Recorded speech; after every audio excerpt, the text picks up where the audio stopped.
Strategy Execution Unlocked and the 8th episode in our OGs of Strategy Execution series. In this series, I sit down with the true pioneers who have helped shape the strategy execution space. Industry analysts, authors, founders of management consultancies and software companies, and of course, seasoned practitioners. Today, I'm excited to welcome Ivan Lloyd to the show. Ivan is based in the UK and is widely regarded as an expert in project, program, and portfolio management. Ivan was the CEO and founder of CPS, a management consulting firm, helping organizations in both the public and private sectors implement governance frameworks and tooling to manage strategic initiatives. Ivan is currently the CEO and founder of Edison 365, an end-to-end strategy, innovation, project and portfolio management solution built on the Microsoft platform. Ivan, thanks so much for joining me today. Pleasure, Ben. Lovely to be on. No, I appreciate it. So, listen, you've been in the space for a while, like we both have. You've seen the evolution both from a consulting point of view, from through the software lens as well. Strategy execution means different things to different people. What does it mean to you? Yeah, I mean, I started in '93. I think was my first exposure in the space. So, what does strategy execution mean to me? Essentially, it's about an organization being able to define what it is it's trying to achieve, and then the organization itself being able to deliver on that in the right timescale with the right outcomes and the right benefits. It's something that I think is top of mind for most organizations, that they think is something that they should be doing. The reality maybe is something different. So, I mean, something we talked about earlier, right? I think despite all the investments in process improvements and tooling over the last 30 years, it looks like organizations are still struggling to effectively bridge the gap between strategy and execution. What do you think are some of the key challenges that are holding organizations back today?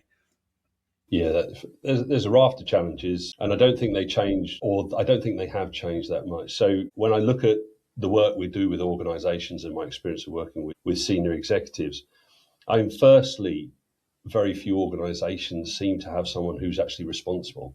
So who's the defined accountable executive for delivering on strategy? Quite often it's disseminated amongst people, no single point of ownership. Secondly, how many people in an organization actually understand what the strategy is? So if you go to a typical organization and you ask maybe mid-level management, team members, what is the organization trying to achieve? What is the strategy? What should we all be driving towards? I'd be amazed if you find many people will be able to actually articulate what the business is all around.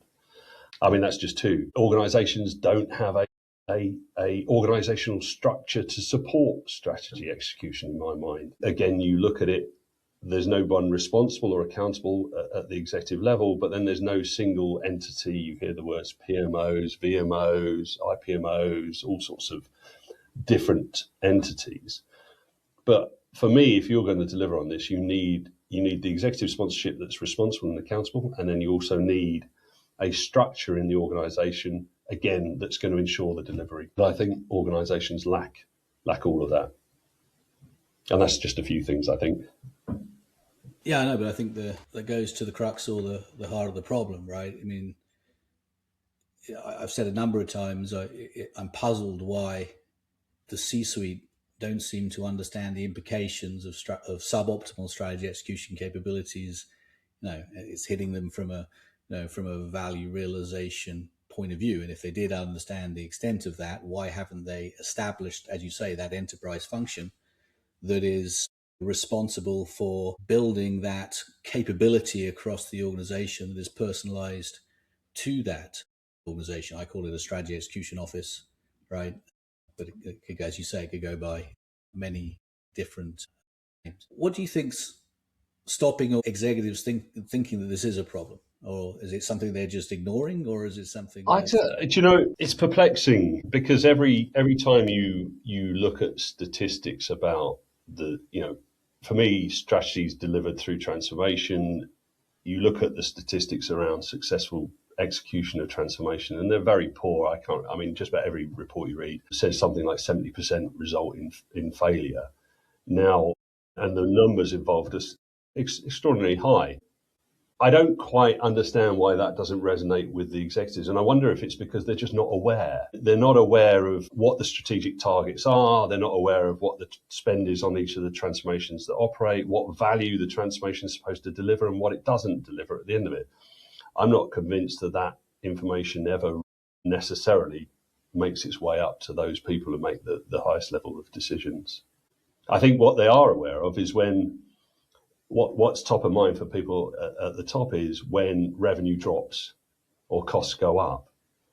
But if this spend is all already taken into account and already in the budgets, maybe it just goes by the wayside as operational expenditure. Yeah, so it's more of they're reacting to the issue rather than proactively developing this muscle to ensure that all execution, because I think the problem is not just about the projects, the programs, the major initiatives you work on, it's also about aligning the operational activity and spend, with the strategy too, to ensure you have the right operating fabric, both the right business architecture and enterprise architecture, to have a target state that will help you execute on your strategy. You said something else earlier that I think is key, and really it was around alignment or misalignment, right, of efforts, human resources, investments in projects with the strategy. Now, I know you and I have been focused on the alignment problem for many years, and it amazes me why I think it's still one of the most critical factors. Right, I just did some research trying to identify, not understand 70% of the investments are risk or whatever stats saying that 70% of this, 60% of that is failing. But what's the actual impact from a business value realization point of view? And when we looked at this research across low performing and high performing organizations, one of the key categories of risk is something we call portfolio structural risk, right? Which was really the risk in association to poor strategic portfolio planning, but also inadequate business enterprise architecture capabilities to be able to make solid investment decisions. And if I recall, two of the metrics we looked at was one, misalignment of initiatives, right? As well as redundancy with initiatives across an organization.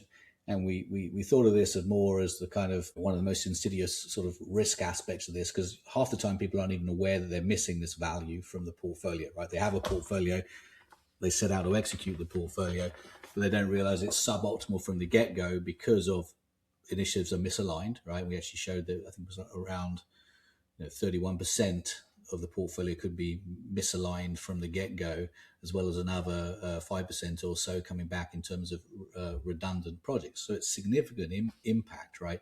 And when we looked at the core reasons for that, it's what you said to start off with.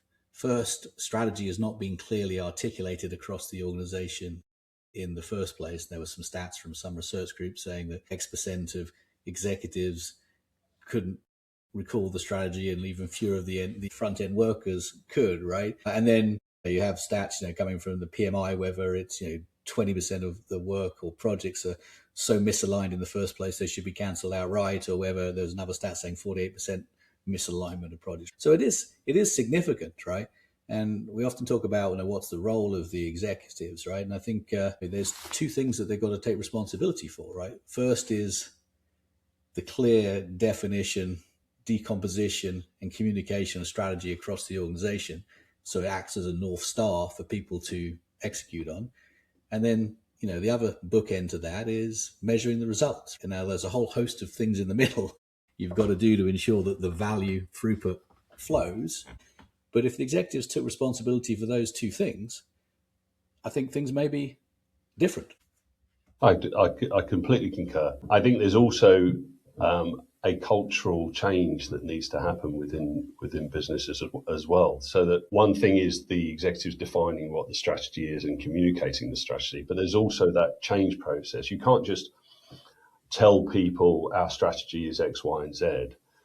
I think what people need to know is why is the strategy there? How is it going to benefit, and how can I be part of it, and how can I adopt it? Because no matter what you set your strategy at and what you set your objectives at, people will still be creative around project delivery and project inception to make it feel as though it aligns to something when it doesn't really align. I don't know if this is making sense to you, but if they really understood the benefit of the strategy and what the organisation is trying to deliver, I think they'd be far less likely to bring to inception projects and portfolios that aren't going to drive the success factors the organisation needs.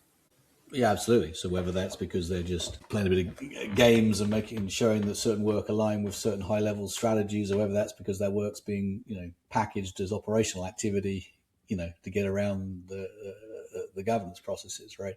So yeah, it's still a major issue, and it surprises me again how much work has been put in around process definition and tooling in the space. I was involved in a company 20 plus years ago, right, that built one of the first tools around strategic alignment. And it feels like that's still a muscle that needs to be exercised for most organizations. Yeah, I mean, as you know, I'm in the technology space, and I think the technology is a real suit. It's an enabler, and it's an ability to give data and facts for interpretation and making decisions. But at the end of the day, you're still relying on the human being putting things in the right way. And this is where I say culturally, there's a whole piece for people to understand what strategy is all about and why it's good and why we should align and why it makes sense. You talked a little about the need for that enterprise function. I think you said the VMO. Yeah. I call it the strategy execution office. What do you think are the key success criteria for creating that function, and how should it operate differently than a traditional PMO? I only use the words. I only use the VMO, Value Management Office acronym, because that's the latest and greatest that I keep hearing from. I think the PMI have started essentially changing everything to be a VMO from a PMO. But for me, it's not about the acronym or the name, as you've said. It's what it actually delivers. And for me, it's being responsible and accountable for strategy for sure. Responsible and accountable for the project and portfolio delivery piece, but it's also should encompass, in my mind, the innovation space as well. And it also should definitely encompass the benefit or value realization space. And I've spoken, I can't remember how many times I've spoken about benefits management at conferences and events. And you ask the question to the audience, and this will be an audience of project portfolio people typically, and I'll say how important is benefit realization or value management to the business? And out of 100 people put their hands up and say it's super important. And then you ask the question, how good is your organization or you at this process? And 3, 4, 5 at the very most will ever put their hands up and say it. And why are we in this place where the same question has been asked for 20 years and not been addressed? I know the PMI is starting to move towards that, but for me, if we're going to put in place whatever we call it, strategy, innovation, project delivery office, whatever, it needs to be responsible for the whole piece. And the success factors are definitely going to be how does value get delivered against the strategy? Is it the right value against the right strategic drivers? That's what whatever we're calling it, the VMO needs to be accountable for. Yeah, I think there's a lot of chatter, whether that's from the PMBOK PMI space, or whether that's even from other functions and other domains such as business architecture, in terms of taking a value focus, right? And I think that is the key challenge.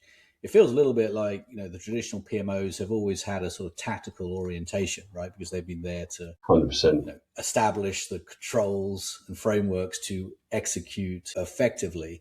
And even when you're talking about taking that value approach, right, it takes much more than just the people responsible for program execution, right? One of the things that I see with the creation of this enterprise function that needs to have the backing of the C-suite to establish the strategy execution muscle across the organization is it really takes a village, right? And you've got to bring together the different roles and functions. So I know when I was focused on value realization, right, you couldn't do it in a vacuum, right? You had to go and work with finance, strategic planning, the office of the CSO. Everyone had their own view of the metrics and how to reconcile those and things like that. There was never one real source of truth. And now there are tools today that try to do that, but still, setting the plan and the metrics is one thing, then reconciling that information on a near real-time basis in terms of tracking actual results is still a challenge. So I think definitely taking a value focus, but also that enterprise function, understanding that it's more than the project and program execution people. You've got to unite the different functions that are responsible for all investments across the organization. So yes, the innovation and the discretionary activity, but also the operational activity and spend, which is obviously more significant, right? Yeah, agreed. And you look at most organisations today, and there are different accountable people for each of those. And you are going to have line managers in different spaces, but no one person or no one entity is accountable for the end-to-end delivery of that piece. I do think it's hard because it's a big shift, isn't it? You've got, if you look at an organisation today, and we are seeing it, I have to say, we are seeing it, which is really nice. But you look at lots of organisations, and they might have someone responsible for strategy, maybe not. They'll have maybe an innovation head. That person might sit in R&D, or it might be a specific entity responsible for driving innovation.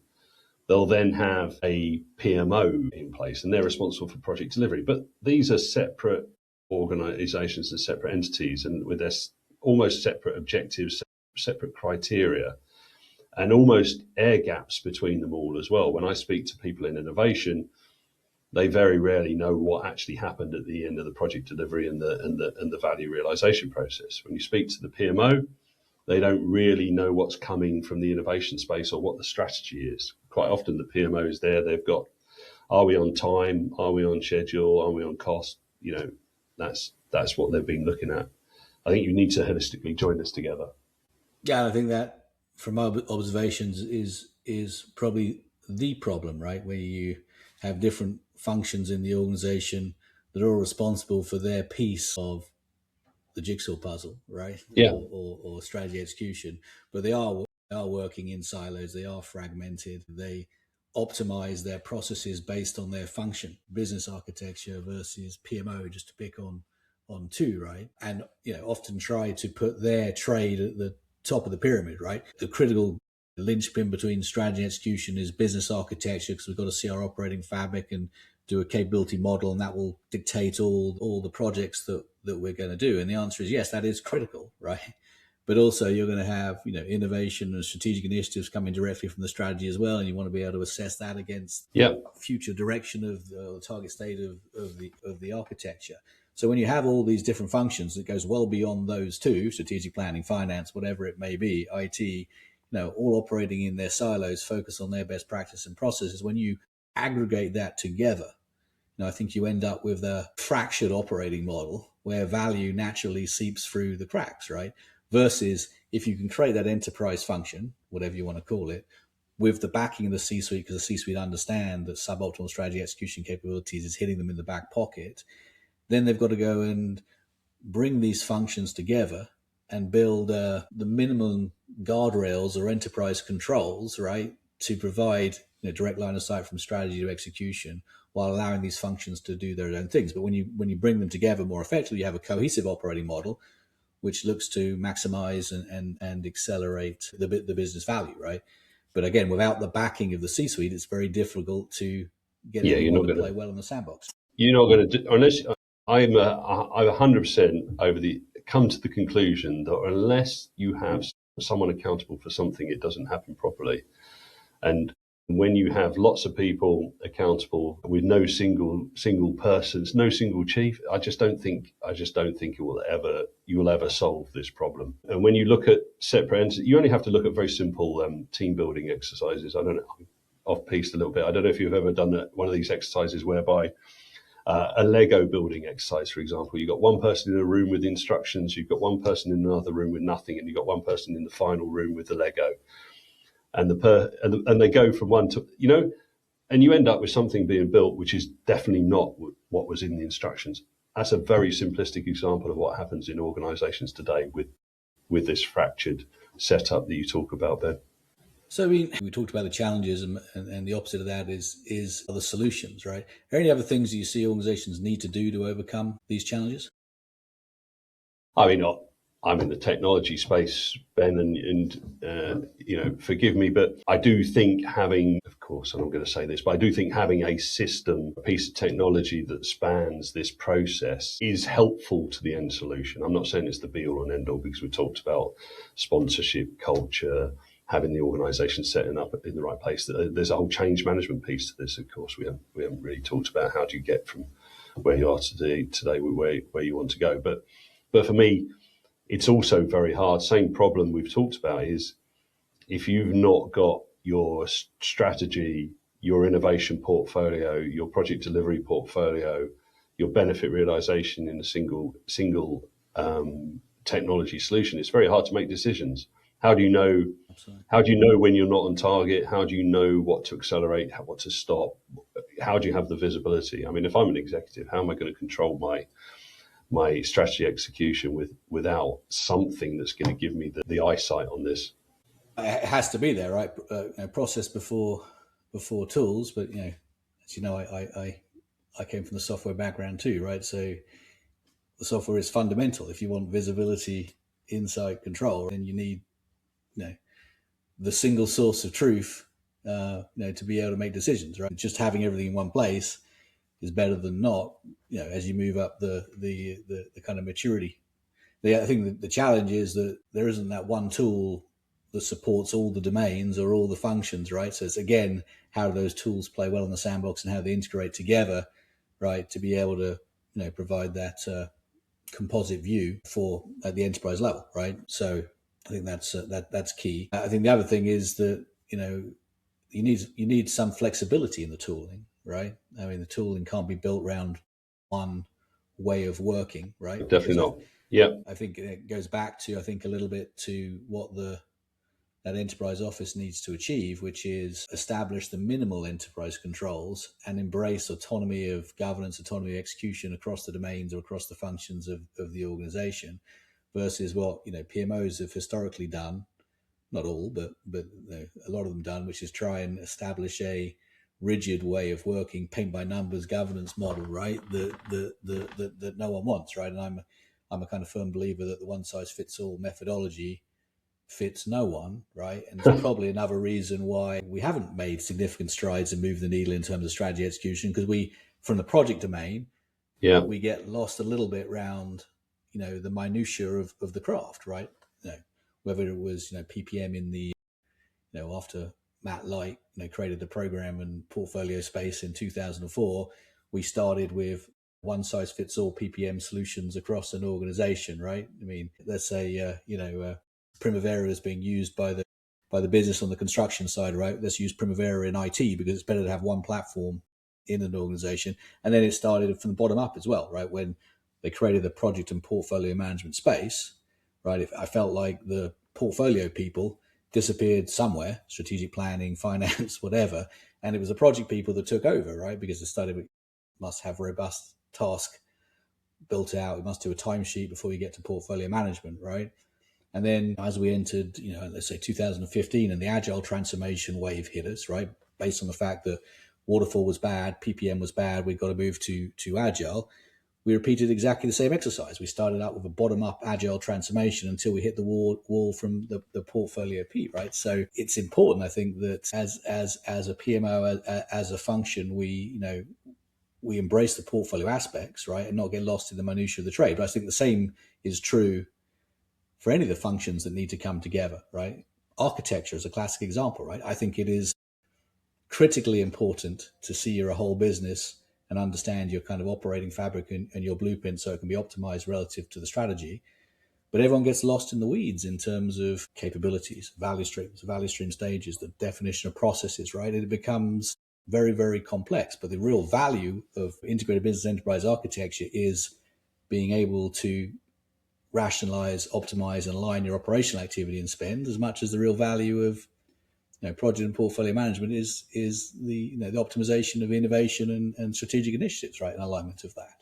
Yeah. So I mean, my takeaway from that and where I've always sat with everything I do is that you've got to look at appropriateness of what you're doing, in that you can do a certain amount and get a huge value, and then the last you can go over the top and actually end up with nothing. And you see this when you look at different but business requirements coming through for a new system. They'll list everything a system could ever possibly do under the sun without having actually looked at what are those things that are really going to bring value to the organization, and focus on the high value items. Yeah, I agree.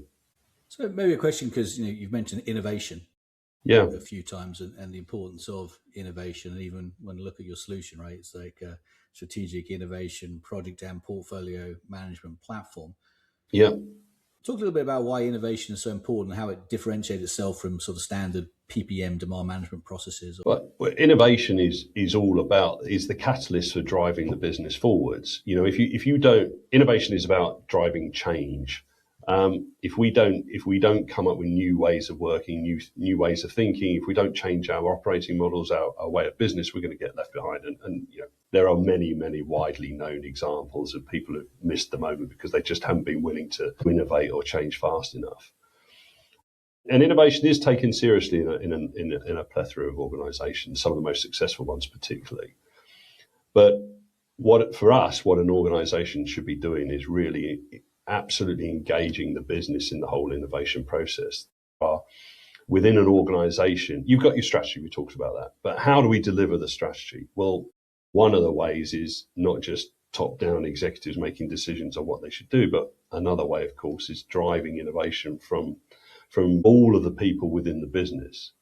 So articulating what it is we're trying to do, setting problem statements and challenges, gathering ideas, input from everybody within the business, and then using that and taking that forward to deliver the right value to the organisation. I think if you're not going to do innovation in a well-organised way, you're always going to struggle to be at the top of your field or the top of your game. Makes sense.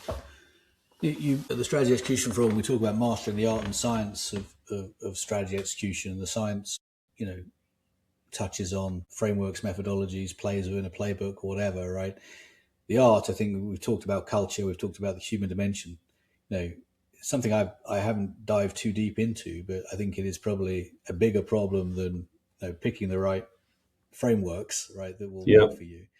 I mean, what do you see the human dimension as a barrier? What, to the whole strategy execution piece? Well, how important is it, and what have you seen? Have you seen organisations look to overcome this?